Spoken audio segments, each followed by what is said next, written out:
नमस्कार दोस्तों, मैं हूं एडवोकेट सीमा शर्मा और आप देख रहे हैं मेरा चैनल लॉ लॉजिक लूप। मेरे इस चैनल में मैं आपको भारतीय कानून से संबंधित जानकारियां देने का प्रयत्न करूंगी। अगर आपको मेरी दी गई जानकारी रोचक लगे तो कृपया इसे लाइक, शेयर और सब्सक्राइब करें। भारतीय न्याय संहिता 2023 भारतीय दंड संहिता के अधिकांश अपराधों को प्रतिधारित करती है। यह समाज सेवा को दंड के रूप में जोड़ती है। राजद्रोह अब अपराध नहीं है।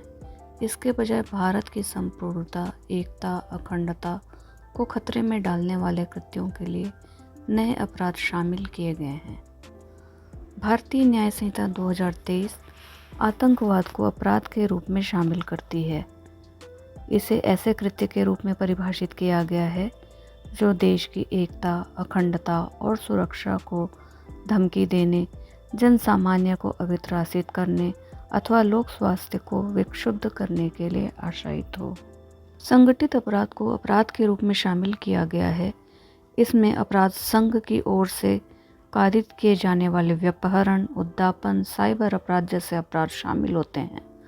लघु संगठित अपराध भी अपराध हैं। 5 अथवा अधिक व्यक्तियों के समूह द्वारा कारित पहचान के चिन्हों जैसे जाति, भाषा अथवा वैयक्तिक धर्म के आधार पर हत्या 7 वर्ष से आजीवन कारावास अथवा मृत्युदंड तक के दंड से दंडनीय अपराध होगा। आपराधिक उत्तरदायित्व की आयु को 7 वर्ष तक प्रतिधारित किया गया है।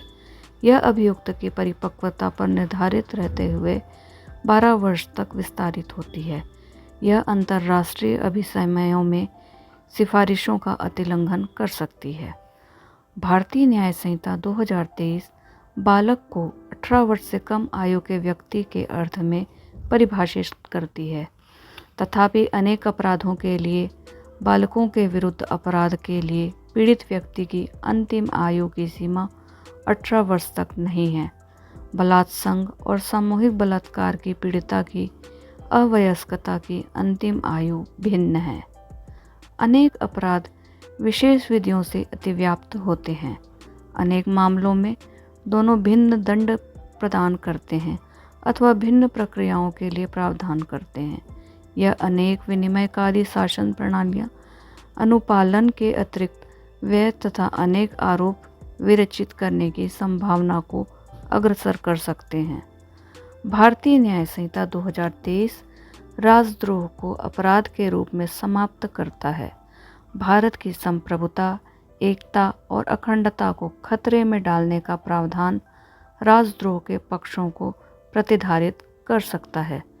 भारतीय न्याय संहिता 2023 बलात्संग तथा लैंगिक उत्पीड़न पर भारतीय दंड संहिता के प्रावधानों को प्रतिधारित करता है। यह न्यायमूर्ति वर्मा समिति 2023 की सिफारिशों जैसे बलात्संग के अपराध के लिए लिंग तटस्थ बनाने तथा वैवाहिक बलात्संग के अपराध को रूप में शामिल करने पर विचार नहीं करती। भारतीय न्याय संहिता 2023 भारतीय दंड संहिता की धारा 377 को, जिसे उच्चतम न्यायालय के द्वारा अभिखंडित कर दिया गया था, को विलोपित करती है। यह पुरुष के बलात्संग तथा पशुगमन को अपराध के रूप में समाप्त करती है।